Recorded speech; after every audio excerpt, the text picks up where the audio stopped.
Be me, 28-year-old woman who cares deeply about social justice and equality. Work as a marketing coordinator for a non-profit that focuses on community outreach. Spend most of my free time engaging in meaningful conversations about systemic issues and advocating for marginalized voices. Have always prided myself on being progressive and enlightened about important topics. Especially passionate about mental health advocacy and breaking down harmful societal expectations. Regularly share thoughtful posts about the importance of emotional vulnerability and seeking help. My social media feeds are full of resources about therapy, self-care, and supporting those who are struggling. Friends often come to me for advice because they know I'm well informed about these issues. Feel like I'm making a real difference by raising awareness and challenging toxic norms. Have a younger brother named Nolan who's 24. We used to be really close growing up, but drifted apart as adults. He's always been the quieter, more introspective type compared to my outgoing personality. Works as a software developer, keeps to himself mostly, lives about an hour away in his own apartment. We'd see each other at family gatherings and text occasionally, but nothing too deep. About 3.5 years ago, Nolan started seeming different. Noticed he looked thinner, seemed tired all the time, would make excuses to leave family events early or sometimes not show up at all. Mum kept asking if I knew what was wrong with him. Honestly thought he was just being dramatic or going through some quarter-life crisis phase. Figured he'd snap out of it eventually, like most people do. One evening in late fall, Nolan called me out of nowhere. Hadn't heard from him in like 2 months, which wasn't unusual, but his voice sounded weird, shaky almost. Said he needed to talk to someone and asked if I had time. Was in the middle of preparing a presentation for work about inclusive language practices, but figured I could multitask and listen while I worked. Hey Sarah, I know this might sound weird, but I've been struggling with some stuff lately. Immediately assumed he meant work drama or relationship problems. Started half listening while I continued typing my slides. What kind of stuff, Nolan? Work being stressful? There was this long pause and I could hear him breathing heavily. No, not work. It's more like, I don't know how to explain it. Could tell he was having trouble getting the words out. Thought he was being overly dramatic about whatever minor issue he was dealing with. He started explaining how he'd been feeling really overwhelmed and scared about everything. Said he couldn't sleep most nights and felt this constant sense of dread. Mentioned having panic attacks at work and feeling like he couldn't function normally. Was going into detail about how even simple tasks felt impossible. How he'd been isolating himself because being around people felt overwhelming. Honestly thought he was just being weak and making excuses for being antisocial. Kept working on my presentation while he talked. Was getting kind of annoyed because I had important work to finish. And here he was complaining about feeling overwhelmed by normal adult responsibilities. Figured he just needed some tough love and a reality check. Started giving him what I thought was helpful advice about time management and prioritizing. Nolan, everyone feels stressed sometimes. You just have to push through it. Maybe you need to get better at organizing your schedule. Have you tried making to-do lists? That always helps me stay focused. Could tell he was getting frustrated with my suggestions. Voice started sounding more desperate as he tried to explain. Said it wasn't about being disorganized, that something felt genuinely wrong. Mentioned he'd been researching symptoms online and thought he might have depression or anxiety. That's when I really started getting irritated. Felt like he was trying to self-diagnose with trendy mental health terms. Thought he was just looking for labels to excuse his lack of motivation. See this all the time with people who want to blame their problems on mental illness instead of taking responsibility. Even though I advocate for mental health awareness, I know the difference between real, clinical issues and just being weak. Look, Nolan, I know everyone likes to throw around terms like depression and anxiety these days. But you can't just use those as excuses every time life gets a little challenging. Sometimes you need to just man up and deal with your problems instead of wallowing. Told him he was being weak and that he needed to stop making excuses. Said he should focus on building resilience instead of looking for reasons to avoid responsibility. Suggested he start exercising more and maybe read some self-help books. The silence on the other end of the phone was deafening. Could hear him breathing, but he wasn't responding to anything I was saying. Figured my tough love approach was finally getting through to him. Thought he was processing my advice and realizing I was right. Nolan, are you still there? His voice came back completely different, flat and cold. Yeah, I'm here. Thanks for the advice, Sarah. Said he had to go and hung up before I could respond. Didn't think much of it at the time. Assumed he was embarrassed that I called him out on his victim mentality. Figured he'd come around once he started taking my suggestions seriously. Went back to working on my presentation about supporting marginalized communities. Felt good about giving him the reality check he needed. Days turned into weeks and didn't hear anything from Nolan. Mum asked if I'd talk to him because he wasn't returning her calls either. Told her he was probably just going through a phase and needed space. Assured her that I'd given him some good advice and he was likely working on himself. Didn't mention the specifics of our conversation because I didn't want her to worry unnecessarily. Christmas came and Nolan didn't show up to family dinner. Said he was sick and couldn't make it. Mum was really worried, but I convinced her he was probably fine. Told her he was just being antisocial and would come around eventually. Spent the holiday talking about my work with the non-profit and recent advocacy campaigns I'd been involved in. Months passed and still no contact from Nolan. Occasionally would see him post something generic on social media, so knew he was alive. But he never responded to my messages or calls. Started getting annoyed that he was holding a grudge over me trying to help him. Felt like he was being immature and punishing me for caring enough to give him honest feedback. Meanwhile, my advocacy work was going really well. Had started a monthly discussion group about mental health stigma and toxic masculinity. Regularly posted about the importance of men being allowed to express emotions. Shared articles about how harmful it is when society tells men to toughen up instead of seeking help. Felt proud of the awareness I was raising about these critical issues. Friends would comment about how insightful my posts were and how much they learned from me. About a year after our phone conversation, tried reaching out to Nolan directly. Sent him a long text explaining that I understood he was upset, but that sometimes the people who love us most have to tell us hard truths. Said I hoped he'd taken my advice and was in a better place now. Told him I missed him and wanted to rebuild our relationship. Message was read but never got a response. Tried a few more times over the next couple years. Birthday messages, holiday texts, casual check-ins. Everything was always read but never answered. Started feeling hurt and confused about why he was cutting me out so completely. Thought maybe he was dealing with some deeper issues that I didn't understand, but still believed my advice had been sound even if my delivery was harsh. Mum would occasionally update me about Nolan. Apparently he'd started seeing a therapist and was doing better. Had gotten a promotion at work and seemed more stable, but still wouldn't talk about me or explain why he'd cut contact. Would change the subject whenever she brought up family relationships. Made me feel like I was being painted as some kind of villain in a situation where I'd only tried to help. Fast forward to last month, 3 years after our last conversation. Mum asked me to help clean out the storage room at her house. Found a bunch of old boxes from when Nolan moved out of his childhood bedroom. Most of it was just random teenage stuff and old electronics. But at the bottom of one box was a notebook I'd never seen before. Looked like a journal he'd been keeping around the time of our phone call. Knew I probably shouldn't read it, but curiosity got the better of me. Thought maybe it would help me understand what had gone wrong between us. Figured if he'd wanted it to stay private, he wouldn't have left it behind. Started flipping through pages of his handwriting. First few entries were pretty mundane stuff about work and daily activities. But as I kept reading, started seeing mentions of feeling off and struggling to concentrate. Descriptions of lying awake at night with his heart racing for no reason. Detailed accounts of panic attacks that sounded genuinely terrifying. Wrote about feeling like he was losing his mind and didn't know what was happening to him. One entry described an incident at work where he'd had to lock himself in a bathroom stall. Because he felt like he couldn't breathe and thought he was having a heart attack, wrote about how embarrassed he was and how he'd made an excuse about food poisoning. Mentioned researching symptoms online and finding information about anxiety disorders. Said he was scared to tell anyone because he didn't want people to think he was crazy. Kept reading and found more entries about his internal struggle. Wrote about feeling ashamed for not being able to handle normal stress like everyone else. Mentioned feeling like he was weak and broken compared to other people. Described the depression as this heavy weight that made everything feel impossible. Said he felt guilty for struggling because he knew other people had real problems.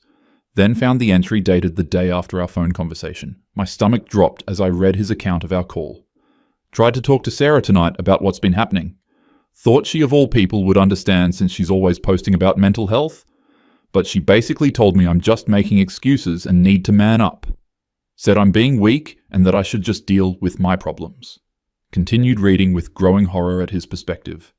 I know Sarah thinks I'm just being dramatic, but I can barely get out of bed most days.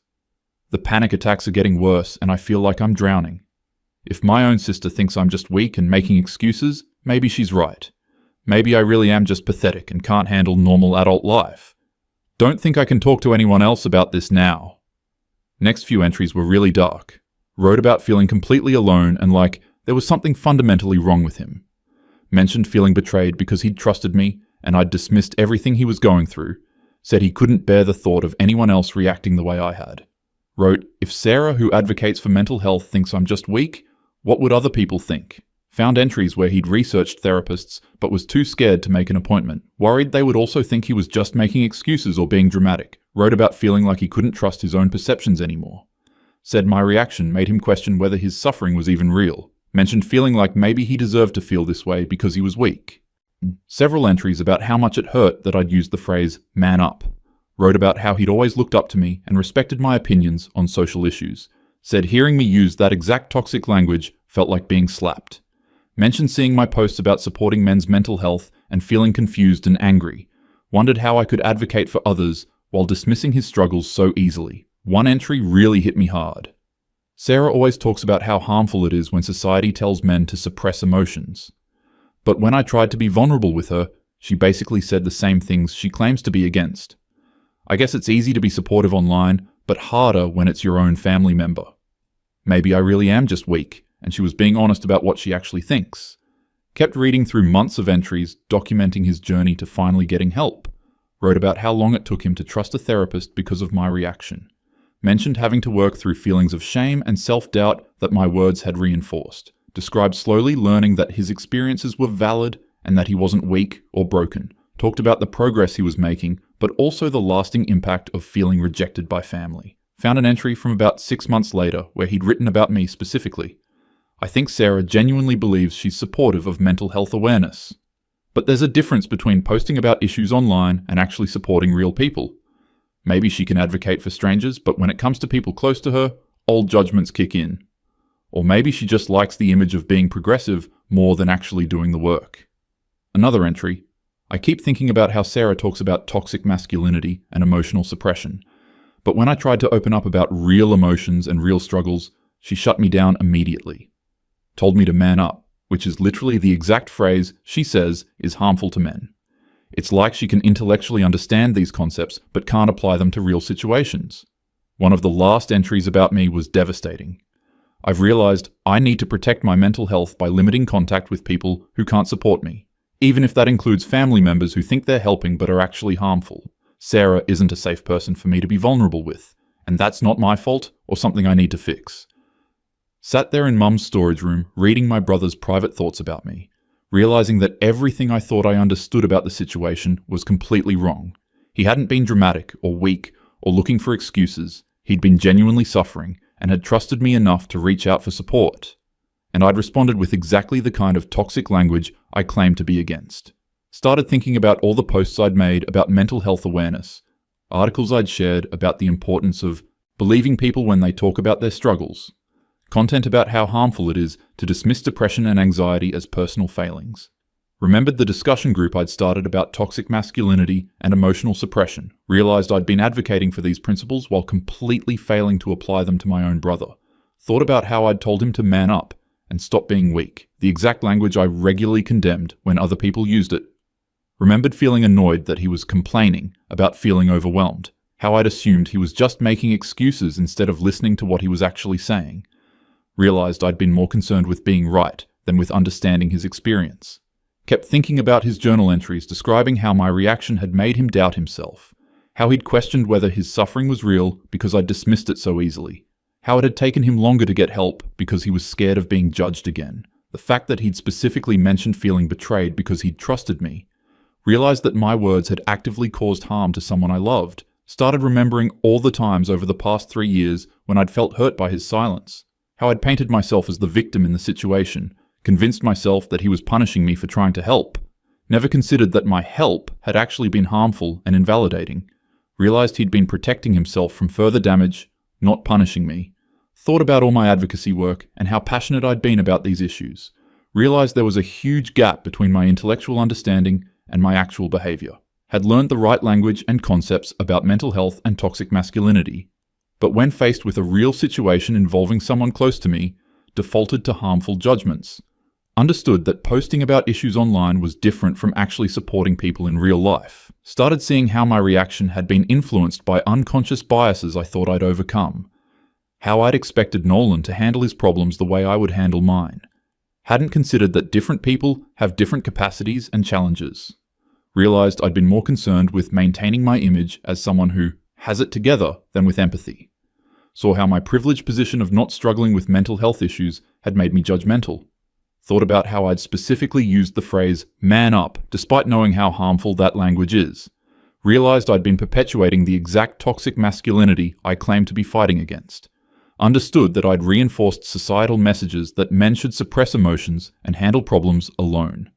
Saw how my reaction had confirmed his fears about being judged for showing vulnerability.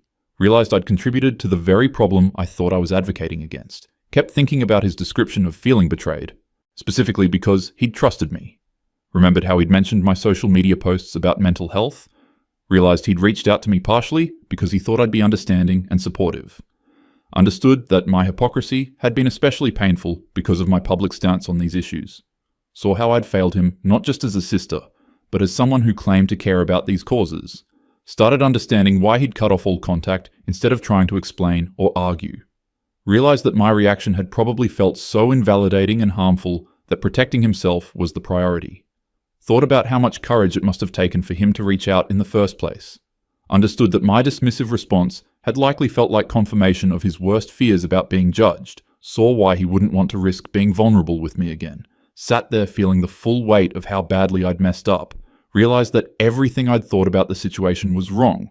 Understood that I'd been the toxic person in the dynamic, not him.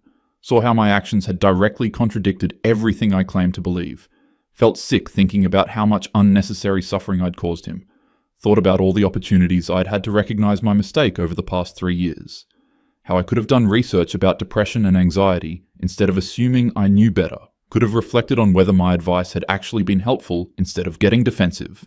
Could have considered that maybe there was more to the situation than I understood. Realized I'd been too proud and self-righteous to consider that I might have been wrong. Started thinking about how this reflected on my advocacy work in general. Wondered how many other times I'd been performative rather than genuinely supportive. Realized that sharing articles and posts was easy, but actually supporting people required more effort. Understood that I'd been more invested in appearing progressive than in doing the actual work. Saw how my ego had gotten in the way of truly understanding and helping others. Thought about Nolan working through therapy and getting better despite my harmful response. Felt proud of him for persisting and getting help even after I'd made it harder. Realized his strength in cutting off contact and protecting his mental health. Understood that his silence hadn't been weakness or punishment, but self-care and wisdom. Saw how much growth and healing he'd done without my input or support. Sitting in that storage room, finally understood why my brother had rejected me. Realized I'd been a toxic, hypocritical person who'd preached about mental health awareness online, but completely dismissed and invalidated his genuine suffering when he'd trusted me with it. Understood that my reaction had been exactly the kind of harmful response I claimed to be against. Saw how I'd contributed to the very problems I thought I was fighting. Felt the full impact of recognizing that I'd been the insufferable one all along. Not him for struggling with mental health issues, but me for being judgmental and hypocritical. Realized that all my advocacy work meant nothing if I couldn't support the people closest to me. Understood that I'd failed not just as a sister, but as a person who claimed to care about these causes. Saw how much damage my ego and assumptions had caused to someone I loved. Closed the journal and sat there processing everything I'd learned. Finally understood why Nolan had cut off all contact and why he'd been right to do so. Realized I needed to completely reevaluate my approach to advocacy and supporting others. Understood that real allyship required humility, listening, and examining my own biases. Saw how much work I needed to do to become the kind of person I thought I already was. 3 years too late, finally getting it, realizing I'd been exactly the kind of toxic person I claimed to be fighting against. Understanding that Nolan had shown incredible strength and wisdom in protecting himself from me. Seeing how my insufferable, hypocritical behavior had driven away someone who'd trusted me. Knowing I had no right to contact him, but hoping someday he might be willing to let me try to make amends.